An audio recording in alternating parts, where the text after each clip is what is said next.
The first light of the new day did not bring hope. It brought the sound of distant, grinding metal. It was not the shoos of a shell, nor the whine of an enemy engine, but the agonizing creak of the Panzer Kampfwagen WWII, USFB, the Tiger II, settling its near 70-ton weight into the soft, de-soaked earth of the Eastern Front. This sound, more than any other, was the constant, low-frequency beat of Sergeant Klemens Richter's life, the sound of a mechanical miracle perpetually struggling against its own immense mass. Richter, the commandant, woke compressed against the cold steel of the turret wall, his uniform damp and tasting faintly of the engine's bitter gasoline fumes. He commanded a crew of 5 men entombed within a fortress designed to inspire terror. But on this particular summer morning in 1944, fear was an internal thing, focused not on the distant Soviet infantry but on the fragile complexity of the machine itself. Their task today was desperate: to hold a critical crossroads against a surging armored offensive. They had to move 5 kilometers before the dreaded Ilta Sturmovix began their low-level sweeps. Every minute counted, and the Tiger II, the King Tiger, was a ticking clock. Richter's day was governed by the 80-20th rule of heavy tank warfare: 80% maintenance, 20% fighting.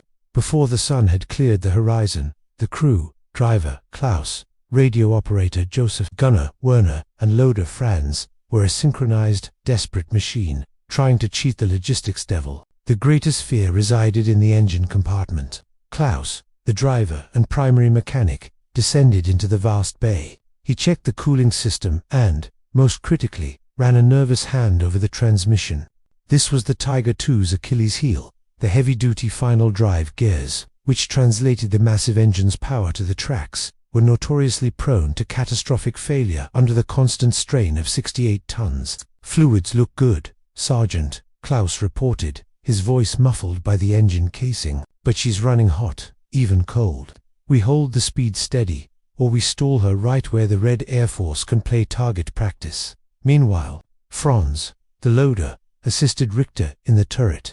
They checked the 88mm KWK-43L-71 main gun. The reason they endured all this: Richter inspected the rifling, while Franz lubricated the breech block. The gun was their only true comfort. It could pierce the frontal armor of any Allied tank from 2 kilometers away. To aim it, however, Werner had to rely on a sophisticated hydraulic traverse, an intricate system that could seize up if abused. The order came at 6:15 hours. K Tiger 301. Proceed immediately to grid D4, establishing an overwatch position. The logistics began instantly.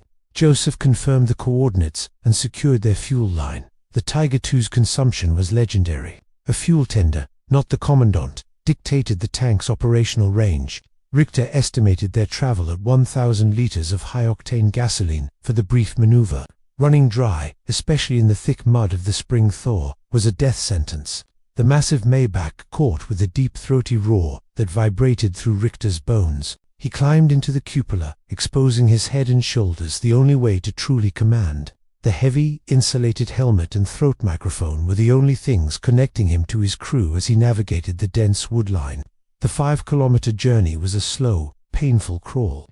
Klaus drove with the tenderness of a man transporting glass. Every gentle turn of the steering wheel was governed by Richter's constant, clipped caution. "Slow, Klaus. Watch that embankment.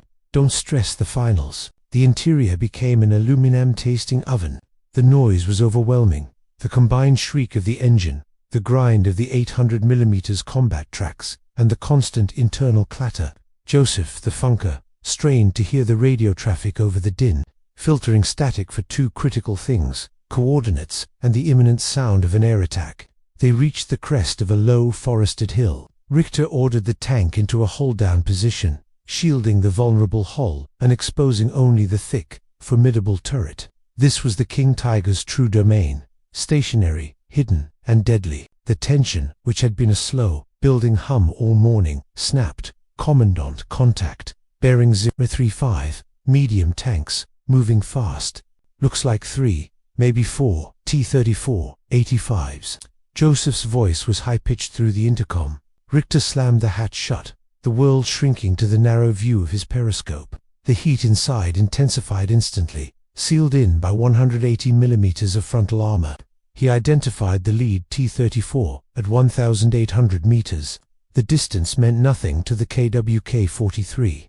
Werner, traverse right, 035. Target is lead T-34. Hull up, armor piercing, load. Franz, the loader, a piston of violence, wrestled the heavy round from the rack, chambered it with a metallic clack, and pulled the breech lever shut. Ready. Richter laid the crosshairs just above the T-34's turret ring. He inhaled, steadying his breath. Fire. The gun exploded. It was a physical violation, a brilliant orange flash, and the acrid stench of cordite smoke filling the space. Hit. Target disabled. Burning. Werner yelled, already traversing for the next target. They fired twice more, silencing 2 of the remaining tanks. But the Soviets were now alert.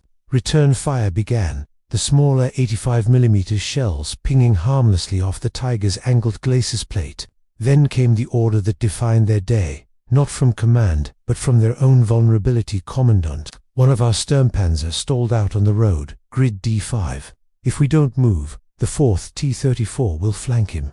Leaving an armored comrade exposed was unthinkable. Richter made the decision instantly. Klaus, reverse out 10 meters, then advance hard left to screen the Sturmpanzer. Fast as you can. Klaus, forgetting the earlier warnings in the heat of the moment, surged the behemoth. The tank lunged backwards, then swung violently left. It was too much. The sophisticated suspension system caught the edge of an unseen shell crater hidden in the dense mud. It wasn't a penetration, nor an explosion. It was a terrifying, heart-stopping screech of tearing metal, followed by the sickening, lurching grind of the tracks, coming to a sudden, dead stop. We've thrown a track. Klaus screamed, his voice shattering the cabin's controlled calm. Final drive is seized. We are immobile. I can't move anything. The silence that followed the halt was worse than the roar of the gun. The Tiger II, the apex predator, was now a sitting duck, a 68-ton steel coffin, vulnerable to artillery and close-quarters infantry. Richter's heart hammered against his ribs. The sense of invincibility vanished, replaced by an acute, crushing panic. Werner, 360-degree sweep. Joseph, report to command. We need a recovery team now.